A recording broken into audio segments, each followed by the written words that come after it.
Hello Diamonds, today I've decided to change it up a bit, so we're going to look at some basic bandaging. And today we're going to be looking at bandaging for fractures of the arm.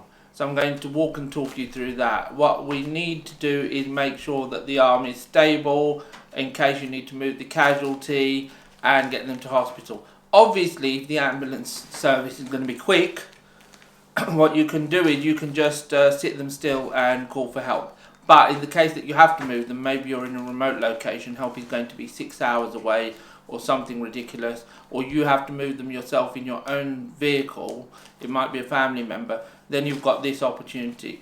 The bandages are really simple. However, I will say people do struggle with them. And even the trained professionals struggle with them. So watch my step-by-step and copy it, and actually you can use it as an opportunity. If you've got somebody that you want to keep entertained, bring them in and have a go with bandaging. Obviously I've got a bandage, so they come clean and sterile like this. For now, if you don't have a bandage or a first aid kit, you can use a square piece of cloth and fold it down and so on. So what we're using today is a triangular bandage. I need a casualty, so I'm going to have my acting crew in and get them to be, or get the acting crew to be casualty and help you to understand exactly what we're doing. So acting crew, come in. Say hi. Hello. Okay, so as you can see, he's in agony because he's hurt his arm. Good acting. Right, so tell me how you hurt your arm. So this monster was chasing me and I slipped and fell down and he bit my arm. Yeah, he's drawing, by the way. So he's made an image of what was chasing him, and apparently the monster bit his arm. Now, as you can see, he's wearing a watch, so we tried to remove that watch.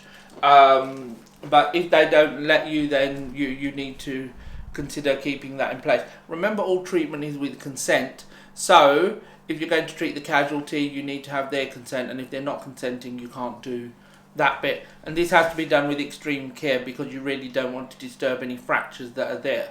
Remember, if there is a fracture, there will be symptoms: the pain, the swelling, the deformity, the abnormality, maybe the bone sticking out, things like that.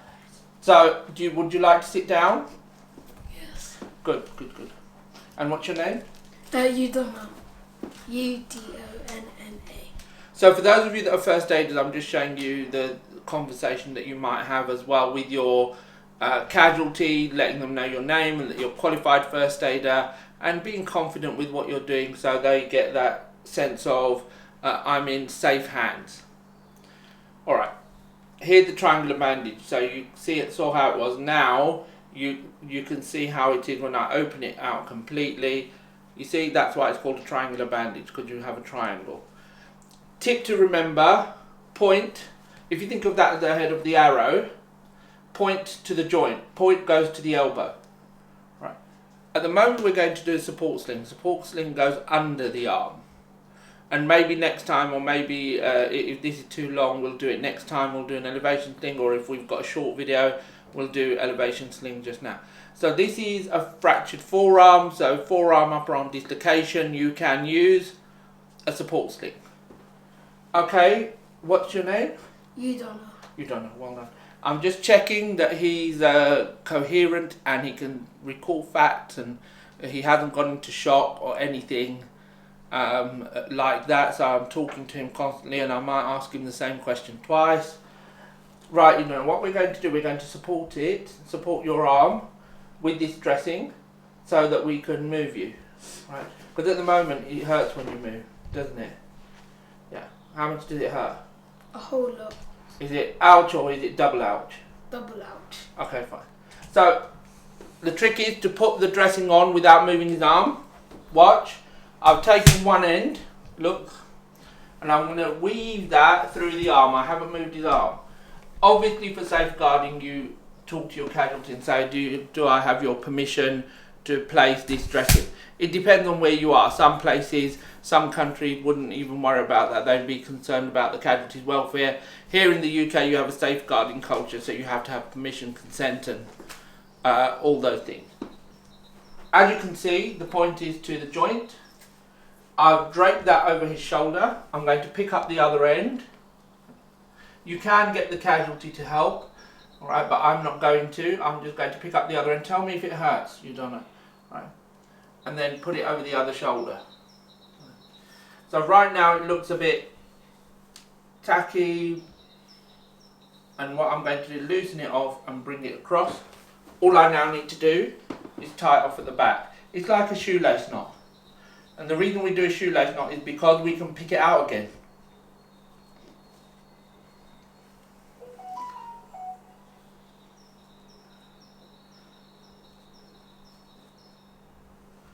Right, so I've done a loose knot here, but not so loose that it drops out. You're going to relax your arm. Is that comfortable? To tidy it up, pull this bit. Okay, so I'm gently tugging. I'm not yanking it so that I don't move his arm. Twist. Tuck it in. You don't know, is that stable and comfortable? Relax your arm. Is that holding your arm in place? Yes. Is it uncomfortable anywhere? Magic. You don't know, is almost fixed. Now it's just a case of transporting him and getting the x-rays and getting that fixed completely. Do you want to wave goodbye to everybody with your good arm? Bye everyone, yeah, not with the injured one. That's going to hurt. That'll be double wahala, won't it? Yeah, again, right, okay, good. Thank you everyone.